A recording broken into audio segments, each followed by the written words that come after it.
have the first 2 American Muslim members of Congress. We have Muslims who are working in all the major media networks and who are shaping these industries.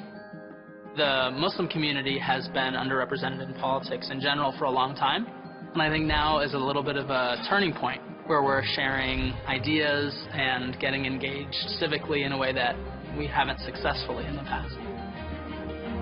When I ran for Congress, I was the first Muslim elected. My political opponents went out of their way to make sure everybody knew that Keith Ellison was a Muslim. I mean, that was their argument against people voting for me, and I won anyway. The people who lived in my district, they knew I was a Muslim, and they didn't care. They wanted to know what I was going to do for them. Are you going to help my kids get an education? Are you going to look after the environment? Are you going to help working people get a better pay? Your religion is your business, but what you do in office is our business, and that's what they want to know about.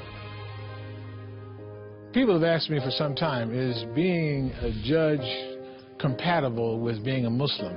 Many of the fundamentals of the American system of justice, of the American democratic experience, are reflected in our holy book, the Quran, particularly a respect for the rights of the individual. What I like most is, as a judge, is the opportunity to dispense mercy. Mercy for victims, mercy for defendants, mercy for couples who are not getting along. In our democratic society, everybody has an equal opportunity.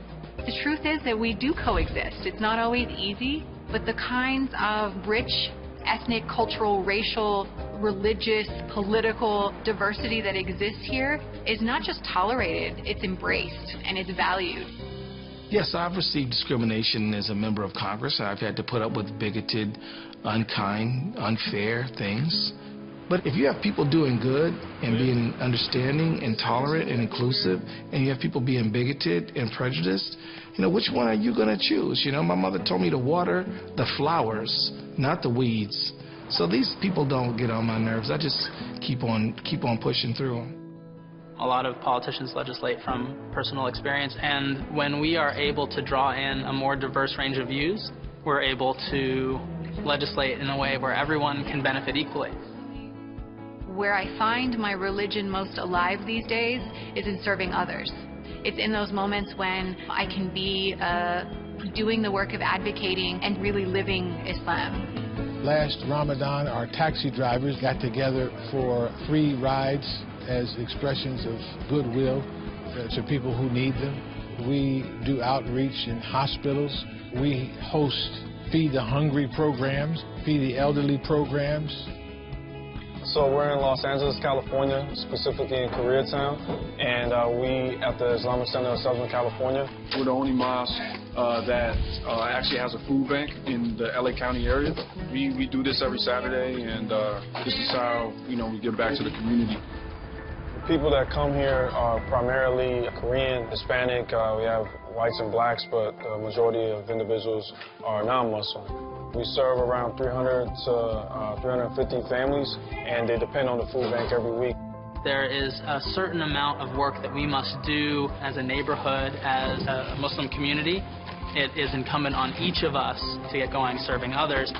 That doesn't mean necessarily money or material things. It means of the blessing that you have. Muslims are about giving and not just serving Muslims, but serving mankind. So we've been doing this for 80 years, and we're hoping to continue to serve the community and show everybody, you know, the positivity of Islam through this. The only Quran that most people will read is you. It's through your action. Today, American Muslims are out there in the public eye, but give it a few more years and I'm really excited to see those voices coming out more and more publicly, and that Islam is part of their identity.